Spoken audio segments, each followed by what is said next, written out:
Hi, we're going to be talking about sleight of hand. And although this lesson deals specifically with coins, it can actually be applied to many different items. Like the text says, that other small objects may be handled in a similar manner to the coin sleights. You could use lots of different things in place of coins: keys, little model cars, lockets, little trinkets that you would find in the store, all kinds of different objects, or a selection of coins, foreign coins, tokens, lots of different things in different sizes. We're going to start out with the basics of palming. Now, this is not just the realm of the coin-gician. This can be applied to any sleight of hand that you're going to do close up, and also some things that you'll need on stage. So let's get right into it with the flat front palm. It's come to be known as the classic palm. And basically all you're going to do is place your object in the center of your palm like this and grip it with the base of your thumb and the base of your little finger on that side. And the coin or object will stay right here. Now, that's how it's taught, but here's how you really do it. You should take your hand and just relax it. And once you get it into a relaxed position, then take whatever object you're going to palm in classic palm and locate the sweet spot. Just place it into your hand so that your hand doesn't move at all. All you have to do is maybe adjust your thumb just a little bit to give a little bit of pressure. That way your hand will look completely natural. A natural hand you can study in artworks. Various artworks of Michelangelo, for example, showed different hands in different positions. And you'll always notice that the fingers curl gently, and as you get from the first finger down to your last finger, they will curl ever so slightly more. So if you can step them in a little bit like this, relax your hand, place the object in place, and keep your hand relaxed, you'll have a much more believable, relaxed, natural palm. The different objects, of course, are going to require different placements in your hand. And depending on how heavy they are, or even depending on the climate that you live in, you're going to have different places that you can hold objects. Of course, when you get to something really small, like this, you have to go deeper in your palm. If you imagine that the line underneath your thumb and the line running from your little finger come together in a V, those two muscles are used to grip from the tiniest object all the way up to the largest object. Now, of course, when you get something palmed like this, it might show through your fingers, and so you have to lay them together gently, curling the fingers in naturally. Now, when you do have something palmed, it's usually a good idea to have something else in your hand so that it's not obvious that you're holding something out. Sometimes, though, you're just going to want to do that with misdirection. When you palm something, you're just going to want to pay attention where the object is not, as opposed to where it is in your palm.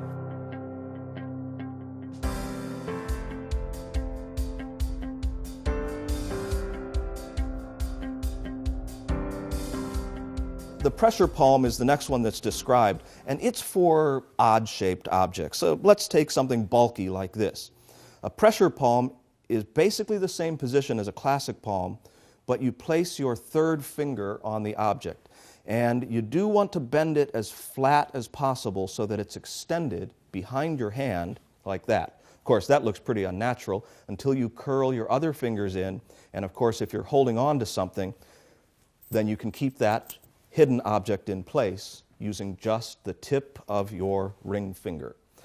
That's the pressure palm. It's not really that common that you would use it very much, but it's a good thing to know when you're going to deal with something unusual like that.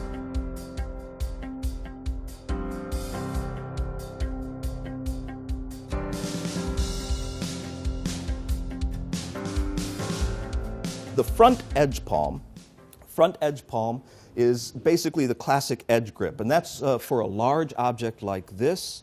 It's, instead of being flat, it's going to be placed like so that it's sticking out. The reason you'd want to do that is, well, first of all, if you need to get it with your other hand, usually for a transfer, something like that, you'll want to be able to clip the edge very easily.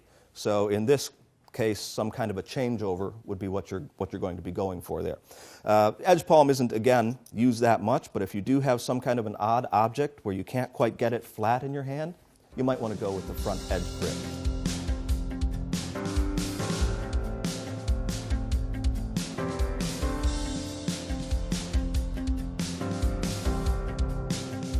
The thumb palm, front thumb palm, you place the coin like this and you're clipping it. Now, of course, I'm holding my hand as flat as possible. You're going to want to relax your hand again. Rest your thumb against the side of your hand and then place the object here. And always check yourself in a mirror so that you can see that the back of your hand is relaxed. Of course, the advantage to a thumb palm is that you can have a flatter hand if you need to, say, wave your hand over something. The disadvantage to the thumb palm is that your thumb is locked in position like this.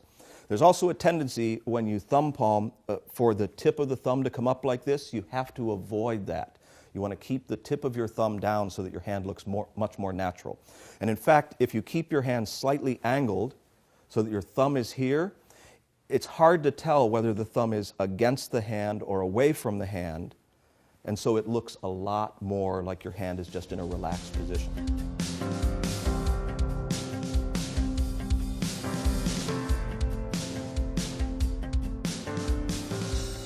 Now, of course, there's the back thumb palm. Back thumb palm is basically the same idea. Thumb is clipped here. The coin is behind your hand, held by the thumb like so. It's not very common that you see this anymore because most close-up magicians avoid this because this is the realm of the stage magician, where you have it behind your hand like that. Although you will find some uses for it for, again, other objects at different times where you want to just show that your hands are completely empty, and then that is either going to be ditched or transferred over to your other hand. Of course, we'll get into that stuff a little bit later.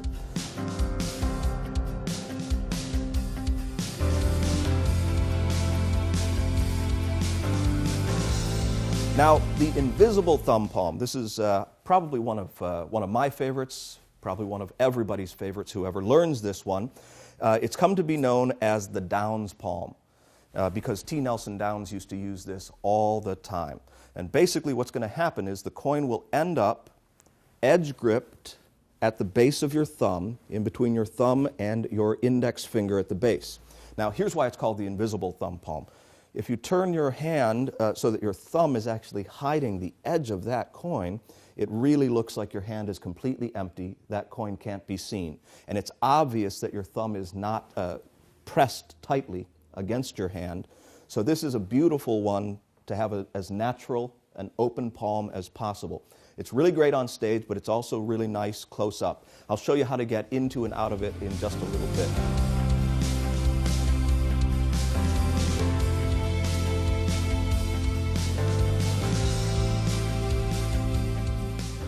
Now we're going to go into the finger palm. Finger palm is actually great for just about anything. As long as you can have a natural and relaxed hand, you can finger palm any object that you can hide behind your four fingers. The basic finger palm is a coin or object is placed at the base of your fingers like this, and then they're curled very slightly. Now in my case, all I need to curl is my ring finger, just a little bit, and it holds that coin in place. So I like a slightly modified finger palm where it comes down just above my third finger. And I use that for lots of different objects. My third finger is going to hold it in place. Of course, from the back of the hand, those two fingers have to be together so that the object doesn't show. Your other fingers can be separated, but you don't want to separate them too much. If you separate them a lot, then it looks like you're trying to hide something between those two fingers. So again, relax your hand, look at your relaxed hand in a mirror, bring your fingers together, take the object, place it into finger palm. Try not to change your finger position as you do that. Larger objects actually become much easier in finger palm. Longer objects can go from a finger palm to the base of the thumb, so they're much easier to hold than trying to get the entire thing into a flat, placid palm.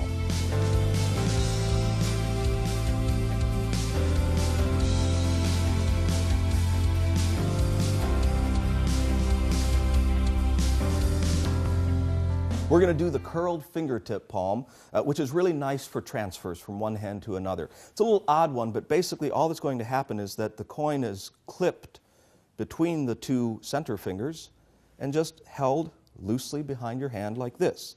It can be clipped just about anywhere. Of course, you don't want to have these two fingers sticking out, so they're also gently curled in, or your index finger can be pointing. Again, it's not one that you would hold on to for a very long time, but if you need to get something from one hand to the other for some reason, then it's a nice one because you can extend those fingers behind whatever you're doing with your other hand. You'll find uses for that, I'm sure. Basically, you just have to get comfortable with it resting on your curled fingers.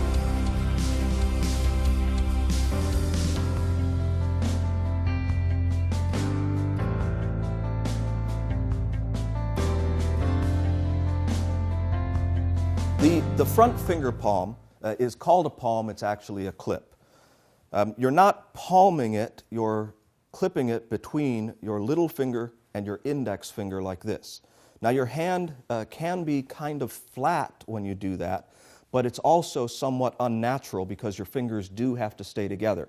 So this one is an unusual one that's nice to know for unnesting shells, for example. If you have a coin with a shell over it and you want to unnest it, you can then grip it and pick it up in the front finger clip, is what I like to call it. But it was used by manipulators on stage so that they could show the back of their hand, and then they would turn their hand over and you wouldn't see the coin because they would transfer it into the back finger clip. So this is the front finger palm. This is the back finger palm. So from this side you would see the palm of the hand, and it's clipped in exactly the same way. Right here between those two fingers, whether it's behind them or in front of them. Now, you'll want to rehearse with this if you do want to do it on stage. This is one of the most challenging clips to do, to transfer from the back to the front. To do that, you point your fingers down and back. Now, I'm going to show it to you. It's here, but you bring your fingers down and back as you close your hand into a fist. I always use my thumb to assist, but guys who are really, really good at this don't even have to use their thumb. But I'm just going to rest my thumb on the coin for a second as I extend the middle fingers in front of the coin. That allows me to show the back of the coin, or back of my hand, like this. So now if I curl those fingers back again and push the coin back behind, I can now show the palm of my hand. So to do that up to speed, it looks like this.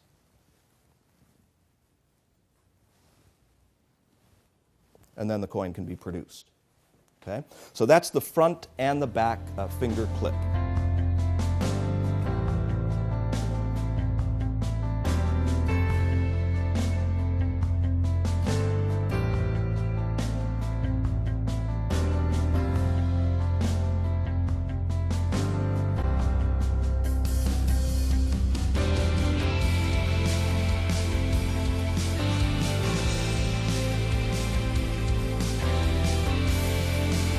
There is a finger clip that you can use between your index and middle finger. That's the next one that comes up. But that's a little bit easier to support it that way, and it's great for producing coins.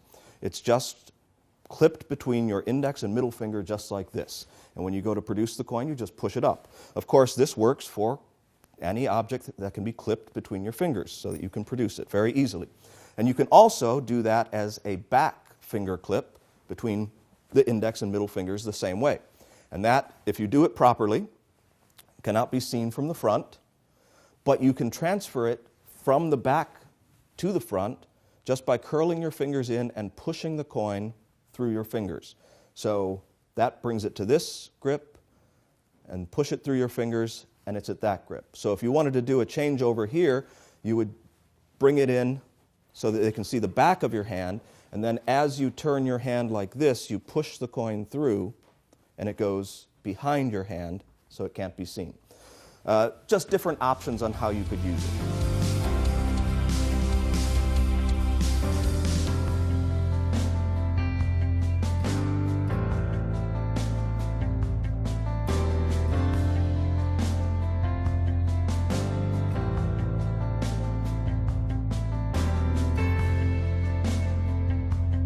Now, the last thing is, at least the last one that's listed here in the book, is the closed finger palm.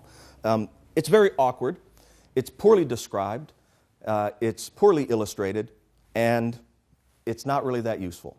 So here's what it is. The closed finger palm is the coin is on edge and held basically between those fingers like this, almost held like you would hold a ball in position for, say, the cups and balls. But again, it's just an awkward position to be in, and it doesn't make any more sense than putting it here or clipping it here. Of course, there's been a lot of advancements in coin magic since these sites were first published, so there are a lot of things that aren't covered, and there's at least one or two that are kind of my personal favorites that I'm just going to mention to you because we might use those along the way. One of them is the pinky pinch, sometimes called the Gashman or Tenkai pinch, and basically that's where the coin is held behind your hand using just your little finger. From the front, this is what you see. From the back, it's clipped just with the tip of your little finger, like so. And getting into that position is just what you saw me do there. You can just push it around the back of your fingers, clip it with your little finger, and then open your hand. Now, of course, this is done, in the action of placing the coin somewhere else. We're going to get into those kinds of transfers in just a little while.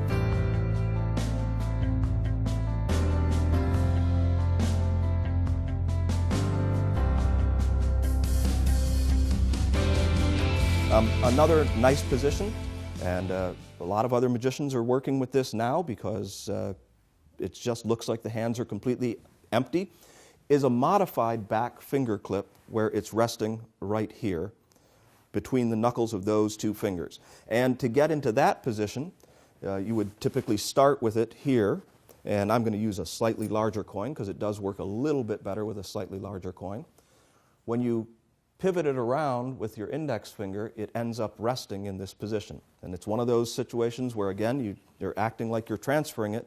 Looks like your hand is completely empty, even though it's clipped at the back of your fingers.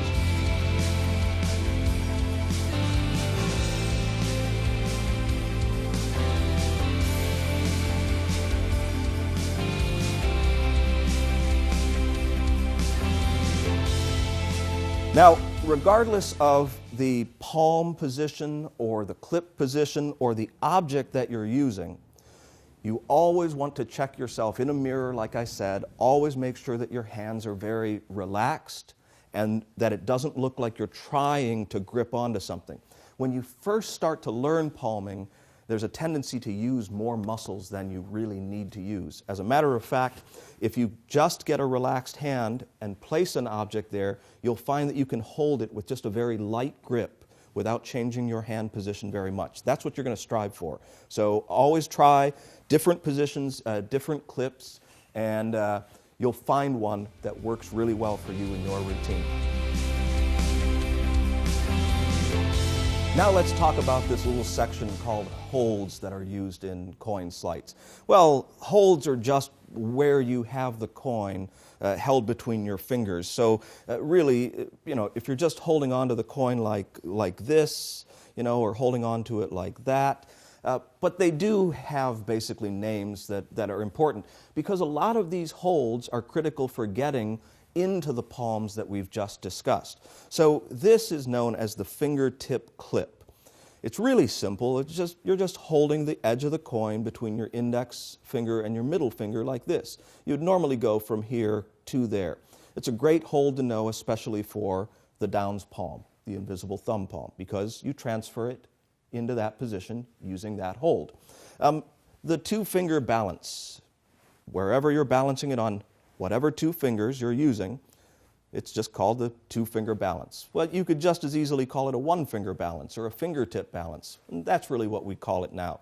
Now, the reason you'd want to use a fingertip balance is to position for one of the other palms. For example, if you take a coin and you find your sweet spot for your classic palm, and then you curl your fingers in underneath that coin and just let it drop onto the tips of those fingers, you will find the perfect spot for the fingertip balance. What I mean by this is that you can now take a coin, place it into that perfect spot just by turning your hand over you can automatically classic palm it in your most natural grip. So that eventually you'll be false transferring it, but it will go into classic palm. We'll get into that in just a little bit. But that's one of the holds, is a fingertip balance. Now, the thumb fingertip horizontal hold. This sounds kind of funny, but basically you're just holding on to the coin between your thumb and your fingertips like this. And that's it. Now you can hold it here to the side, you can hold it up like this. With the thumb fingertip horizontal hold, it's one that's used for getting into some of the other palms. For example, if you just drop it, it'll go into a finger palm.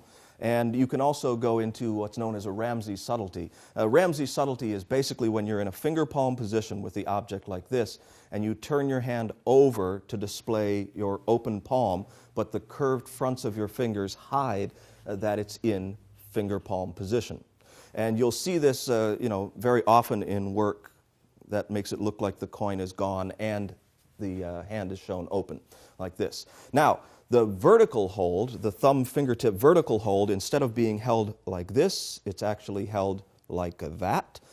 This is great for getting into the front finger clip, which would be here. You just rotate from here to here. Or getting into the Tenkai Gashman pinch by going over the back of your hand like that. Now, the production clip is basically the way that I'm holding the coin right now, but all I'm going to do is, instead of holding it vertically like this, I'm going to turn my hand and pull my fingers in like that so that you can see the coin extended right at the tips of my fingers. This is a great thing on stage, especially if you have some kind of a palming coin. These are made much thinner with a milled edge, and they're much, much lighter, so they're really easy to work with. But as soon as you produce it, if you have the rest of your hand out of the way, curled in, and you give that coin a little bit of a shake, then it really looks like a nice, good, solid coin, and it looks like it's a little bit too big to fit behind your fingers. So that's the production grip. Now, the pinch clip is where you hold the coin with your thumb on the bottom, your fingers on the top like this. It's very similar to this hold, but turned with your hand up or down like that. You're holding it between your index finger and your thumb. And this is called the pinch clip because you can just pinch the coin and it will fold flat into your hand like so. So it looks like it's going somewhere else, but you're just pinching it together. And of course you can use any size coin or some of the other objects to do the same thing. The flat finger position, it's a very natural position, and it's pretty useful too. As a matter of fact, you just have this place for the coin. It seems like a really good place to hold the coin. All you're doing is laying it flat on your fingers. The reason it's useful is because just by curling your hand slightly, the coin becomes palmed. But it looks like the coin should fall out. So with very little action of your hand, you can get a coin palmed and make it look like you've transferred it to another place. Now, we get into something that's kind of an unusual way to hold it. It's called the fist horizontal and fist vertical holds. They look kind of like this. This is the fist horizontal hold, where you lay it on your hand like that, and the fist vertical hold, you just place it like this. Now, the book says that you can use this to vanish the coin by pretending to pick it up with your right fingertips while dropping it into your hand. Don't do that. That looks very, very bad. In fact, it's very obvious what's going on with the coin. When you come over, anyone could tell you've put it in an unnatural place and did an unnatural action with it. Now, this particular hold has some uses, but we're not going to talk about them right now. There are some great routines that use this, but that particular vanish is not one of them. All right? So now you've learned a few different places to put a coin. You could come up with your own names for various things. There's also, just balancing the coin on your thumb to display it, rolling the coin down your hand, other things like that. We'll get into some more manipulation. I'm avoiding doing those things right now because we just want to talk about the basics. The real basics of all of this, as far as where to hold an object, is to try to hold objects where they can be seen very easily by the audience and yet palmed very quickly in one of your standard palms. So the more you practice with more objects, the more comfortable you'll become with where to hold them to get them into placement very, very quickly. Okay, so we have learned how to hold a coin, we have learned how to palm a coin, but we haven't learned how to put it all together yet. What we're going to talk about now are manipulative methods for vanishing a coin or any other small object. We're just using a coin to demonstrate. So we're going to do now the front thumb palm vanish. So we're going to start with a clip like this. I actually like to start with it displayed, then go into the clip, and then bend it in and get it thumb clipped. Now I'm using the downs there. I should actually use the way that the book says to do it, which is to clip it like this. I prefer the downs, as you probably will too, but this is the way that it would look. When you transfer over like this, you'd place your fingers here, and then the coin would vanish. Now, I'll show you the exposed view and give you a couple of pointers on this. First, if you start like this, as your hands come together, that's when you transfer your index finger, putting it into a clip position, and as it gets close to your left hand, your thumb extends, clips the coin, and then these two fingers, your index and middle finger, come back out and touch the base of your left hand's fingers and push your left hand away. This pushing action should cause your left hand to close over nothing. Now, it should look like you're doing this. Everything should simulate a real action. It should look like you're doing that, taking the coin away. And from the front, like that. These two fingers should still be extended and touching your hand. That is what you're actually doing, and it should simulate this action. Okay? So again, displayed, clipped, push, and then you can vanish it.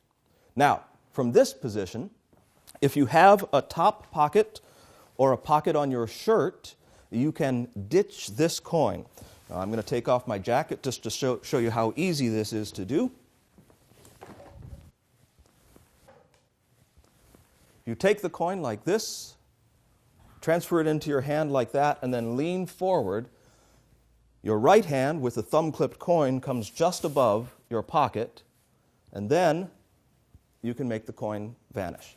Now, it's important that you lean forward, because if you do this, then it looks like you're bringing your hand back to your pocket. So you want to motivate the pocket coming underneath the hand, not the hand coming to the pocket. So start like this, clip it in place, lean forward, and then you can vanish the coin. And all of your attention, of course, is focused on where the coin is. That's the top pocket vanish.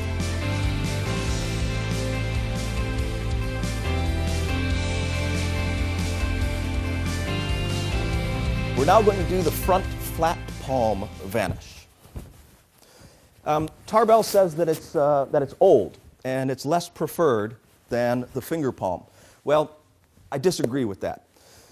The front flat palm vanish is basically using the classic palm, going from a fingertip rest into a classic palm position. Now, if you can do this as easily as you can do a clip, this looks much more natural. You take the coin from here and drop it into your hand, and it's gone. That's much more natural, plus your hands are open and your thumb is able to move around. The basic idea of it is that you're resting it on your fingers. When you turn your hand over, you palm it, just as I showed you before. Then your fingers extend, touching your left hand again, which causes your left hand to close. Now, I'm going to take a moment to explain that one of the hardest things to do is to close your hand around nothing. And that's why I think it's important for you, when you're learning all of these vanishes, to train your mind and your hand to close when it gets touched like this.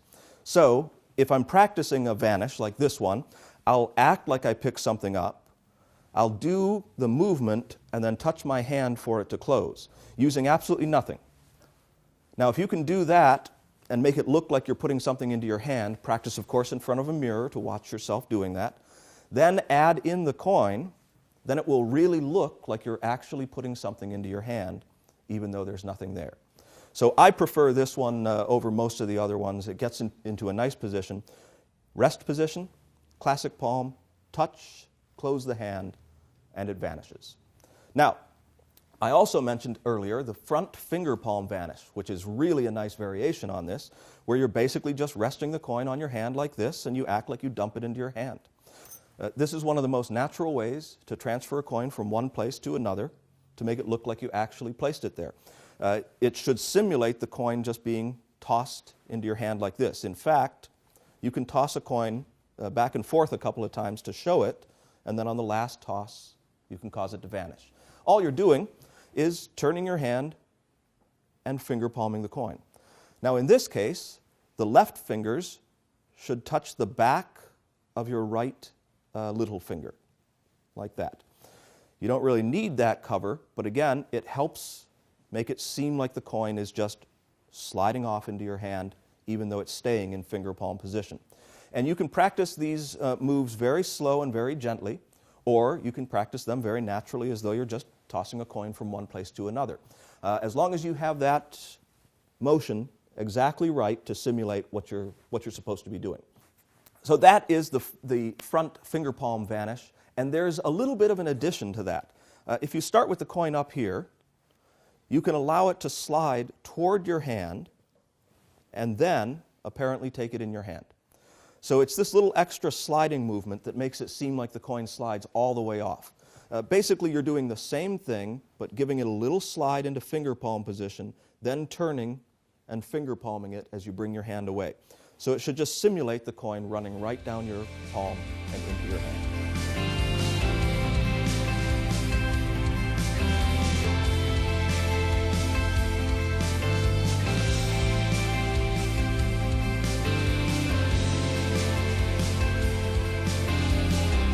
And now let's talk about the thumb grip vanish. The thumb grip vanish, it allows you to minimize your movements, just like the ones that I've shown you, and it's really good for something that's a little large or a little heavy, but there's a big chance of it flashing. The thumb grip vanish is basically like this. You take any object and just place your thumb on it. So you're not really putting it into a clip position. You're just bringing your thumb over and placing it on it like this. And you would do the same action as though you were finger palming it. Like I said, it works for something that's a little bulkier because it's kind of more of a challenge to finger palm something like this. You have to curl your fingers in pretty far to do it. It's much easier just to lay your thumb on it like so. So all you're going to be doing is bringing your thumb over and not allowing it to fall out of your hand. And you should do this as you turn your right hand up and put your left fingers against the back of your little finger of your right hand, like so. And that's it. It'll simply look like you've dumped it into your hand. Those are the actions that you want to simulate. It should look the same whether you dump it into your hand or whether you keep it in your right hand like so. So it's just placing your thumb on it. That's the grip. Like I said, it's good for large or heavy or odd-shaped objects. This would be something that would be kind of challenging to vanish otherwise. But if you place it into your hand using the thumb grip, then it's pretty simple to hold on to.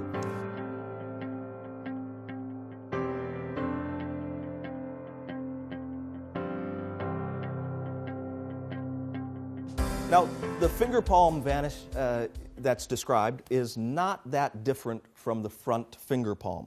It's basically the same thing. It's in the same position, just a little bit lower, like that, curling the same way.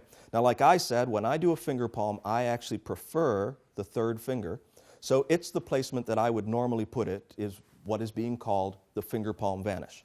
It's really the same actions, exactly the same kind of study for that.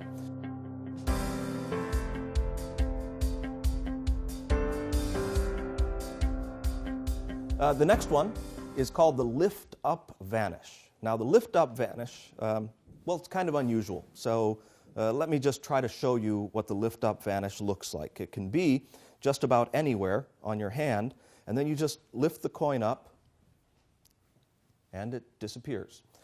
Now, this is where we start to get into a distinction between putting something into your hand or taking something with your hand.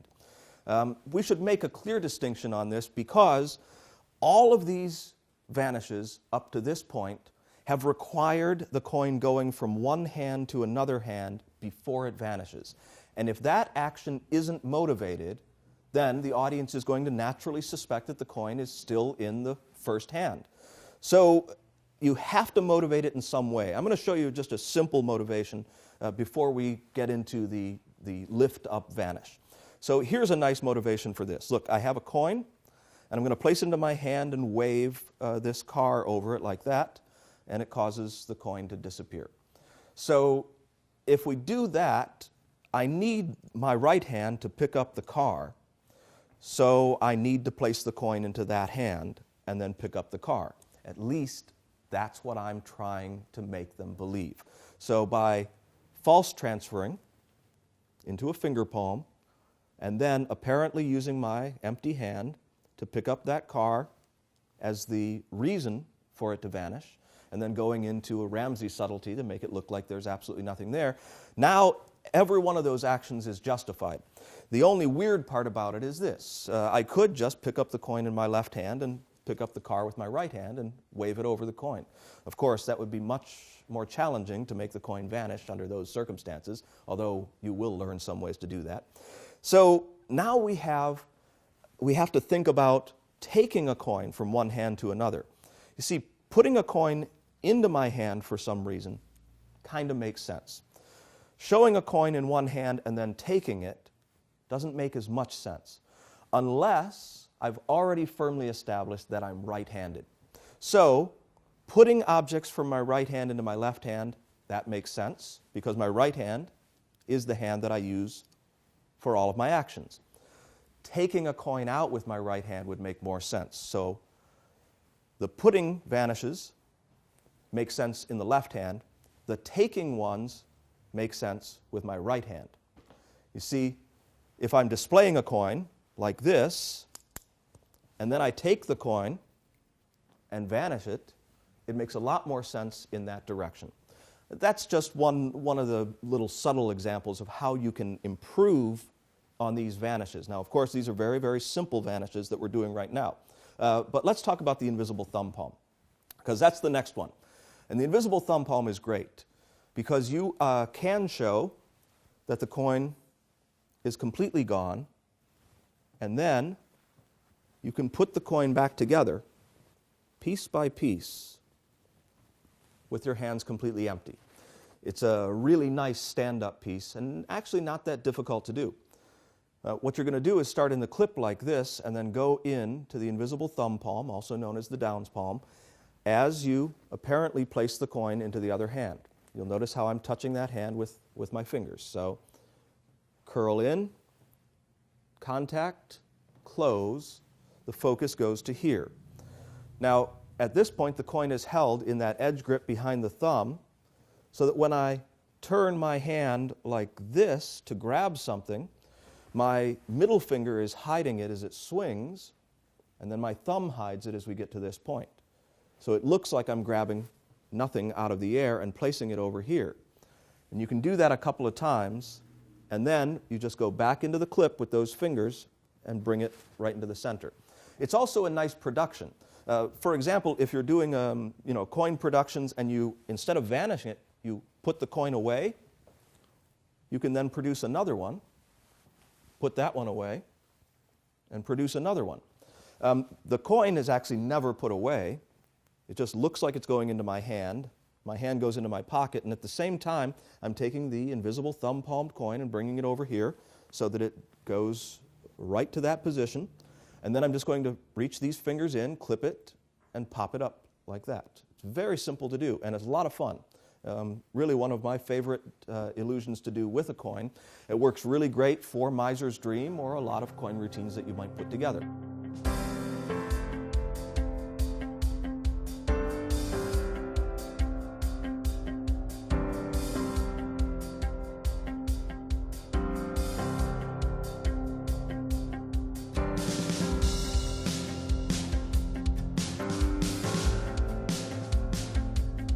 And next, we get to an old favorite, Le Tourniquet, or the French drop.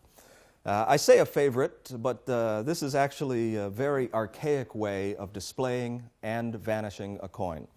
Now, it does have a really kind of a neat use. In fact, I'm going to transfer over to a nice big coin like this so that you can see what Le Tourniquet is supposed to look like. You basically display the coin at the tips of your fingers like this, and then you reach in and take the coin and vanish it. At least that's the way it's described in the book. And then Tarbell says that he has an improved French vanish. Well, his improvement is really the original way that the coin was supposed to be taken. It's a subtle thing. In what he describes as the vanish, he has you coming over, dropping the coin, and making a fist and coming away. In his improvement, he has you come over and just cover it with your fingers, drop it, and make it seem like you're taking it away with just your fingers. Well, that is the proper way to do the vanish, is to apparently take it with just your fingers. So if you see it done that way, it doesn't actually look too bad. It looks like you have the coin here and it vanishes without going into your hand. Not too bad at all. The problem is, of course, when you're taking it, this other hand has nothing to do. Well, there's a couple of things that you can do it. Like LePaul had an improved vanish where he holds the coin sideways so that you can show both sides of the coin, then come over and take it, and then he vanishes it with the wave of his empty hand. So he's actually putting a lot of things together here. So first of all, you're only holding it like this so you can display the coin. That makes some sense. Then you put your fingers together like this, and when you come in and cover the coin with just your fingertips, you're going to let it fall into a palm position.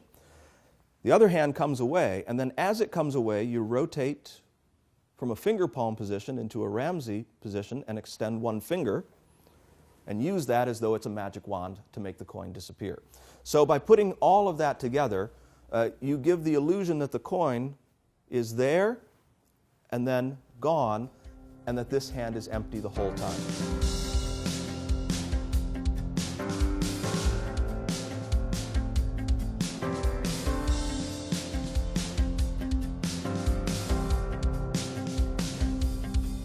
Well, a lot of this stuff is really great, but one of the best uses of this vanish is what's known as the spider vanish. Now, this is a modern update of the French drop, and it looks a lot like this,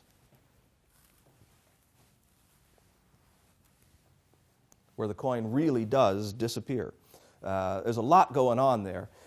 It's mostly psychology. The psychology is this, that if you take a coin from this hand and vanish it, well, then it has to be in that hand.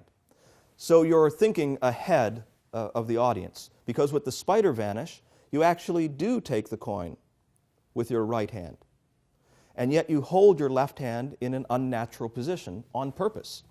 And then as the coin is taken with your right hand, instead of vanishing it, you're simply palming it and making it seem like you vanished it. That's how the spider vanish gets its name, by the action of the right hand looking like a spider opening up. And then you put your attention back on your left hand and show that it's empty as well. Now, you put all of that together, and it really does look like the coin is gone. There's no place to look. Now, I always do this gesture, by the way, which is simply resting the coin in your palm and just showing the backs of your hands and then coming back down into a classic palm position. All right, let's talk about the nip-away vanish, Tarbell's nip-away coin vanish. This is one of the precursors to the retention vanish, and this is basically what it looks like. You take the coin, and it's gone. Now, of course, since I like taking actions to be with the right hand, I'm going to transfer the coin over here and show it to you this way. It just feels more natural for me. It's a modest variation on the tourniquet, on the French drop, but it's got some nice potential to it. Basically what's happening is that your hand, I'm going to switch back over here so you can see a little bit better. What's happening is that the hand that's coming in to take the coin away just pushes the coin with the thumb and rotates it behind the fingers like this. So push and apparently take it away, like this, push and away. Now, that action is kind of weird, like I said. To come over and take the coin away, it doesn't make as much sense as putting the coin in.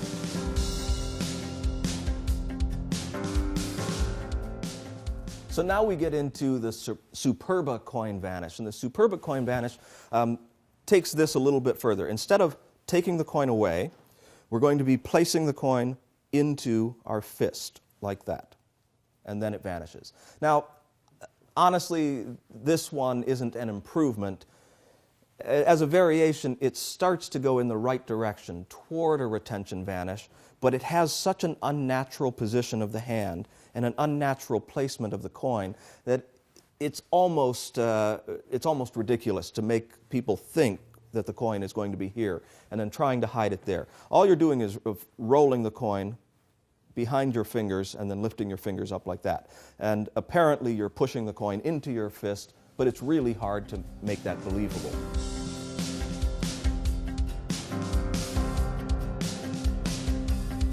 So we go to the next step, which is the direct coin vanish. Basically, we're up to the retention vanish, which is where the coin is going to be placed into the hand, and then it's gone. So kind of combining the two things together, where it's going to be rolled like this, but we're also going to pull our fingers back so that it's extended, and then as it's rolled, we extend our fingers and then pull them back again. So a lot's going to happen all at the same time. So the coin is apparently placed into the hand, and it ends up getting rolled all the way back behind those fingers here, like this. But because it seems to be taken at the fingertips, it really seems like the coin has been placed in and taken away at the same time.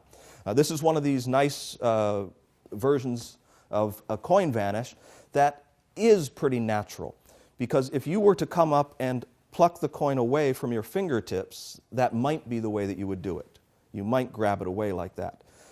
Still doesn't feel quite as good to me as dropping a coin into my hand and making it vanish, but you'll find things that suit you. But that is about as close as we can get to some modern coin work.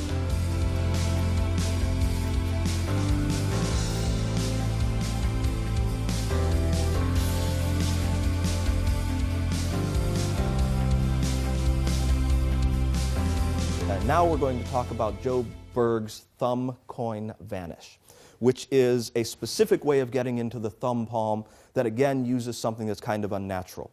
This is what it looks like. The coin's placed here and then pushed into the fist, and then shown that it's in the fist, placed there again, pushed into the fist, and then it vanishes. Now, all that's happening is the coin gets pushed into the fist for real and is shown, and then the second time, you just push your thumb past the coin, place it right into clip like that, and then bring it out.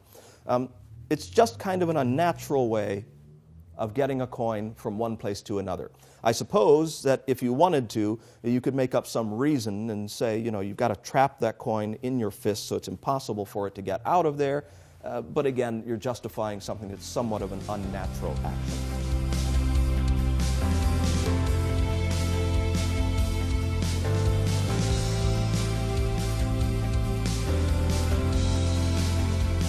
Now, let's talk about the pickup vanish. The pickup vanish is really an improvement to the French drop because the coin is simply displayed at the fingertips and then taken at the fingertips, and then it vanishes. Now, like I said, I like to take the coin from my left hand, so all that's happening here is the coin's just allowed to slide down. So instead of this display or this display, it's simply held at the fingertips with the fingertips straight up and down, and the coin is allowed to slide behind them. So when this hand comes over, the coin slides down, and then this hand comes up. So if you're showing the coin and transferring it from one hand to the other, then it sort of makes sense. You're trying to be open about it and do it at the fingertips. So that's not such a bad one. Now, I did show you before front and back finger palming. It's seldom done anymore, but let's just say that you wanted to do that from a finger palm position to show that the coin was not here and not here, and then the coin comes back. You could do that. So front and back finger palming, again, if you're up to it and you want to practice it, That's entirely up to you. The back finger clip vanish is a little bit more secure for something like this, and the size doesn't matter as much. With the front and back finger clip, the coin has to be just less than the width of those two center fingers so that you can clip it between the tips of your index and your little finger like that. For the back clip vanish, you can use just about any size coin, and you could vanish it without using your other hand. So you're just going to clip it between these two fingers behind your hand like that. And you can also bring it back to the front by rotating your hand down and bringing those fingers in. From the back, it looks like this. I would be looking at the audience view like that. So from the front, you're rotating it around. Your thumb then pushes the coin back to the front, and it's clipped between those two fingers. You wouldn't want to spread your hand wide like that. You just show this. And then you can put your thumb over the coin, and as your hand rotates forward, you can push it back through those fingers so it ends up behind your hand again. It's just as easy to produce it from that clip as it is from other things. So now we go into a section that talks about ditching the coin, basically getting rid of the coin after vanishing it in your hand. And there are many different places that you can do this. We did talk about placing it into your shirt pocket. It's also possible to ditch it just into, the pants pocket, something like that. But you have to motivate these actions. Let me show you something that is suggested in the book. So if you place a coin into your hand like this and then turn, by leaning in, it allows you to bring this hand back. But you want to watch that elbow, because if that elbow sticks out, it's obvious that you're putting something into your pocket. So you want your elbow to stick out away from the audience so that they can't see it. But you also have to have a motivation. Why would you turn like this?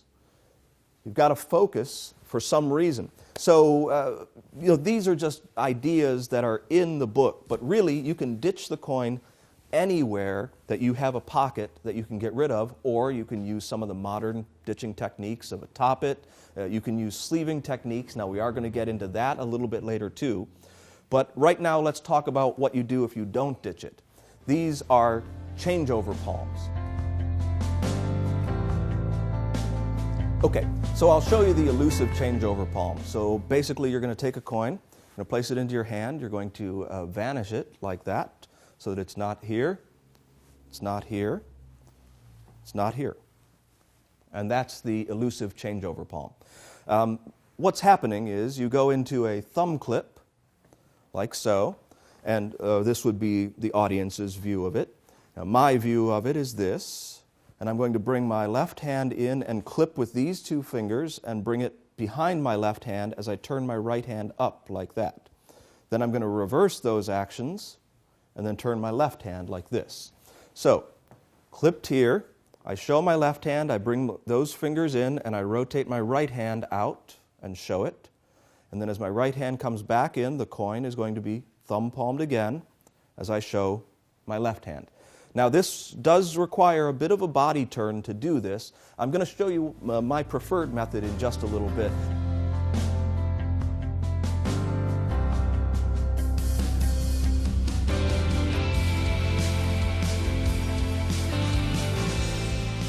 But let's talk about the thumb changeover, which is also in there.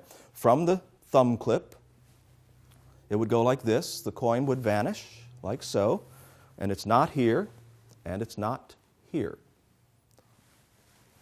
The coin is gone. This one, it's a little hokey, but it has some possibilities that you might be able to use it for something. Same position here.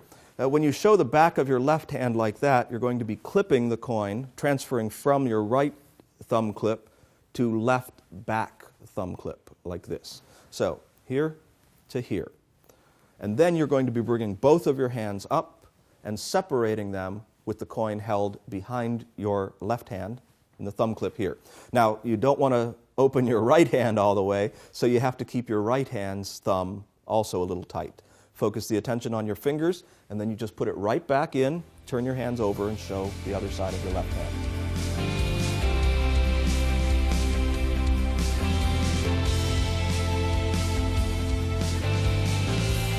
Now, like I said, that's not the way that I prefer to do it now. There are much better ways to change the coin over. For example, this would be a way that I would show the coin not to be in my hands. Now, so it's not here, it's not here, not on the backs of either hand. Now this changeover is known as a hand washing action. So this one uses a classic palm. Basically I go from a fingertip rest into a classic palm, the coin vanishes, and now I'm going to run my right hand, which is classic palming the coin, down to my left fingertips like this. So just like that. Then I'm going to turn my hands over with the fingertips together, and you can see the coin here, and as I do that, my left hand is going to run up my fingers and just cover the coin. So down, turn, and the coin is covered. Now I'm just going to push the coin back down with my left hand. So in the washing action, the coin is actually pushed from here to the tips of the fingers. Then I'm going to rotate my right hand around, palm the coin again, and brush the backs of my hands. So again, not here, not here, not here, not here. Now as exposed as I can do it, not here, not here, not here, and not here.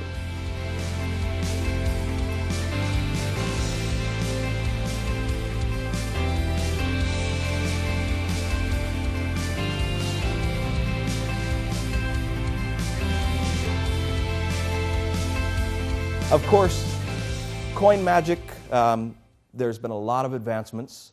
We're just talking about some of the things that are in the book and some of the things you can do with it. But remember, all of these techniques, all of the palms, all of the changeovers, all of the displays can be applied to many, many objects. That's what we're going to be doing in future lessons. So look around your own environment, find interesting things that you can do magic with. It doesn't have to be limited to just coins. I hope you'll join me for the next lesson when we start to get into really cool coin tricks.